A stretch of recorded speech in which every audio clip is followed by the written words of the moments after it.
Assalamualaikum warahmatullahi wabarakatuh. Perkenalkan, saya Maulidia Zahra Nabila dengan NIM D11 2022 03667. Di sini saya akan mempresentasikan hasil jurnal nasional yang telah saya telaah yang berjudul Faktor-faktor yang berhubungan dengan kejadian demam tifoid di RSUD Lanto DG Pasewang Jeneponto. Jurnal ini saya peroleh dari Sinta 3. Apakah judul makalah tidak terlalu panjang atau terlalu pendek? Ya, terdiri dari 15 kata, di mana ketentuan judul makalah adalah 8 hingga 15 kata. Apakah menggambarkan isi utama penelitian? Ya, judul ini cukup menggambarkan isi penelitian. Apakah cukup menarik? Judul tersebut cukup menarik bagi pembaca di bidang kesehatan karena ingin meneliti faktor apa yang berhubungan dengan kejadian demam tifoid. Apakah tanpa singkatan selain yang baku? Ya, nama-nama ditulis sesuai dengan aturan jurnal. Ya, karena tidak mencantumkan gelar akademik pada penamaan dan format penulisan sudah sesuai dengan aturan jurnal. Apakah abstrak satu paragraf atau terstruktur? Abstrak tersebut terdiri dari satu paragraf yang memuat latar belakang, metode dan hasil yang terstruktur. Apakah mencakup IMRAT atau Introduction, Metode, Result, Analysis, and Discussion? Ya, abstrak tersebut telah mencakup pendahuluan, metode, hasil, dan pembahasan. Apakah secara keseluruhan informatif? Ya, abstrak ini cukup informatif karena telah memuat sebagian besar unsur penting penelitian. Apakah tanpa singkatan selain yang baku? Terdapat beberapa singkatan, namun singkatan tersebut adalah singkatan yang baku. Apakah abstrak tersebut kurang dari 250 kata? Ya, abstrak tersebut terdiri dari 164 kata. Pendahuluan. Apakah ringkas terdiri dari 2 hingga 3 paragraf? Tidak, karena pendahuluan ini terdiri dari 7 paragraf. Apakah paragraf pertama mengemukakan alasan dilakukan penelitian? Tidak, paragraf pertama mengemukakan definisi tifoid dan data kasus di Indonesia. Apakah paragraf berikut menyatakan hipotesis atau tujuan penelitian? Ya, pada bagian akhir pendahuluan terdapat pernyataan tujuan umum dari penelitian ini adalah untuk mengetahui faktor-faktor yang berhubungan dengan kejadian demam tifoid, namun tidak terdapat hipotesis atau dugaan sementara. Apakah didukung dengan pustaka yang relevan? Ya, pendahuluan didukung oleh pustaka yang relevan dan terkini, baik dari sumber internasional atau WHO maupun nasional atau lokal. Apakah pendahuluan kurang dari 1 halaman? Tidak, karena pendahuluan ini lebih dari terdapat 2 halaman. Masuk ke metode.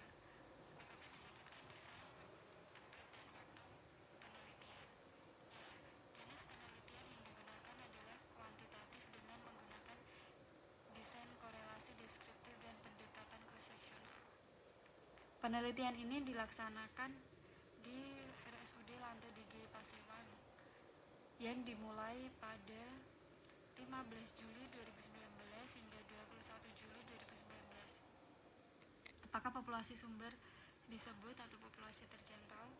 Ya, populasi dalam penelitian ini adalah pasien yang menderita penyakit demam tifoid di RSUD Lanto DG Pasewang yang berjumlah 94 orang sampel, di mana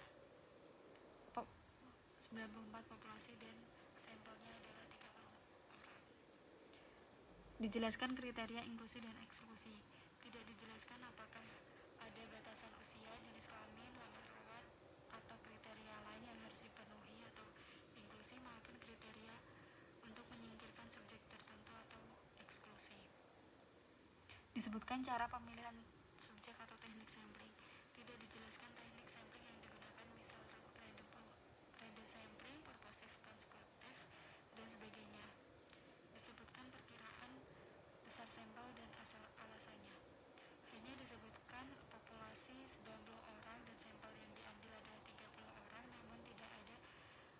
alasan mengapa 30 sampel tersebut diambil.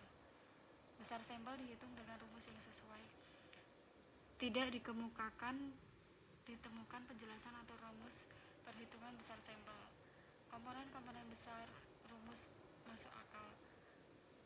Karena tidak ada rumus atau penjelasan tentang komponen perhitungan sampel, maka tidak bisa dinilai apakah komponen rumus tersebut sudah masuk akal.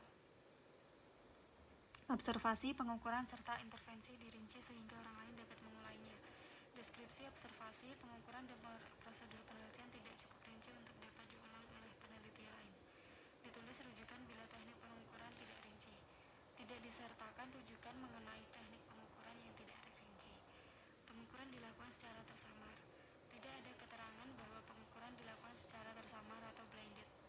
Dilakukan uji keandalan atau kappa. Tidak dilakukan uji keandalan pengukuran. Definisi istilah dan variabel penting dikemukakan. Definisi istilah dan variabel penting dikemukakan secara umum namun tidak secara operasional. Ethical clearance diperoleh. Tidak disebutkan bahwa pasien atau keluarga pasien telah memberikan persetujuan untuk berpartisipasi dalam penelitian ini. Disebut rencana analisis batas kemaknaan dan power penelitian. Ya, rencana analisis disebutkan secara singkat pada metode, yaitu data yang dikumpulkan dengan menggunakan kuesioner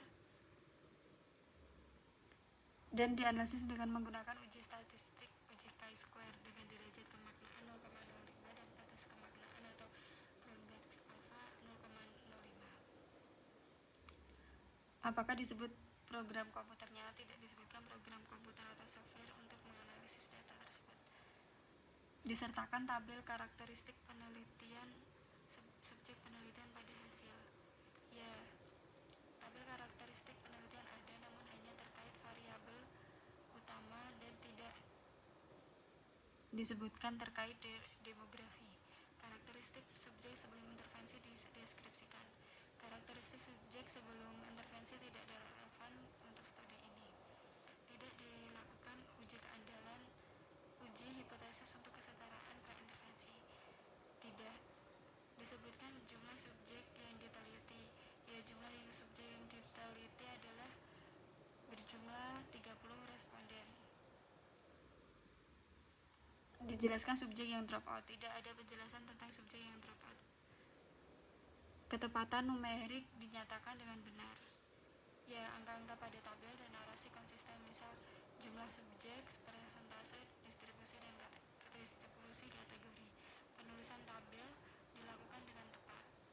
Ya, tabel disajikan dengan judul dan kolom yang jelas.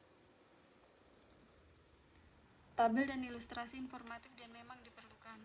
Ya, tabel disajikan sangat informatif dan memang diperlukan untuk memahami distribusi data serta hasil uji statistik. Semua outcome yang penting disebutkan dalam hasil. Tidak semua outcome utama, hanya disebutkan sanitasi lingkungan, hygiene perorangan, serta demam tifoid. Subjek yang drop out diikutkan dalam analisis. Tidak ada info mengenai subjek yang drop out. Analisis dilakukan dengan uji yang sesuai. Analisis menggunakan uji chi-square yang tepat untuk menguji hubungan antara dua variabel. Serta dilakukan analisis bivariat. Ditulis hasil uji statistik degree of freedom dan nilai P. Hanya ditulis nilai P yang disebutkan degree of freedom dan nilai statistik tidak dilaporkan. Tidak dilakukan analisis yang semula tidak direncanakan. Ya, tidak ada analisis tambahan yang tidak direncanakan. Disertakan interval kepercayaan. Tidak ada interval kepercayaan dalam hasil. Dalam hasil tidak disertakan atau komentar atau pendapat. Ya, bagian hasil hanya memuat data, angka, dan hasil uji statistik tanpa disertai interpretasi. Masuk ke pembahasan. Semua hal yang relevan dibahas. Ya, semua hal yang relevan dibahas dengan tujuan dan hasil penelitian sudah dibahas.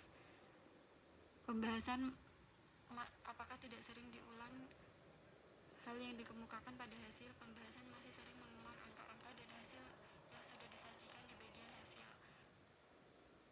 Dibahas keterbatasan penelitian dan dampaknya terhadap hasil. Tidak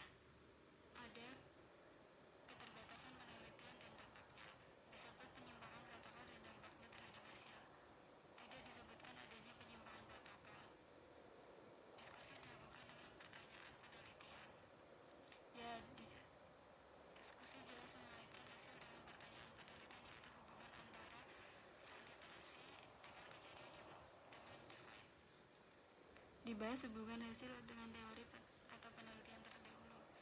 Ya, diskusi mengaitkan hasil dengan teori, misal teori tentang pengaruh lingkungan dan pengaruh perilaku hygiene terhadap penyakit infeksi.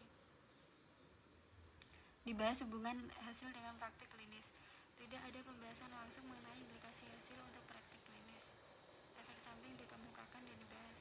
Tidak dikemukakan efek samping. Disebut hasil tambahan selama observasi. Tidak dilaporkan adanya hasil tambahan atau temuan lain selama observasi. Hasil tambahan tersebut tidak dianalisis secara statistik. Tidak ada hasil tambahan sehingga tidak ada yang tidak dianalisis secara statistik. Disertakan simpulan utama penelitian.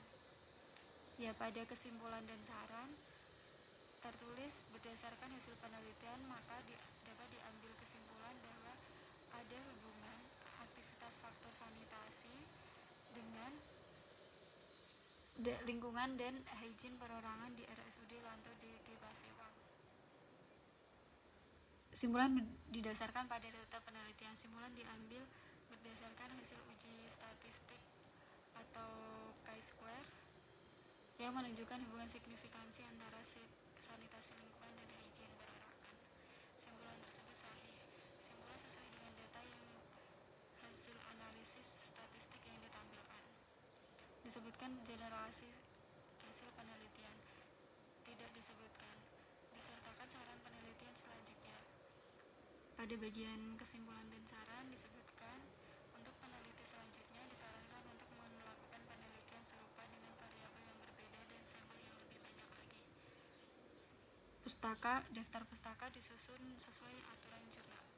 Daftar pustaka sudah memuat sumber relevan, namun perlu diperbaiki agar konsisten dan sesuai format jurnal yang berlaku. Bahasa baik dan benar, enak dibaca, informatif, dan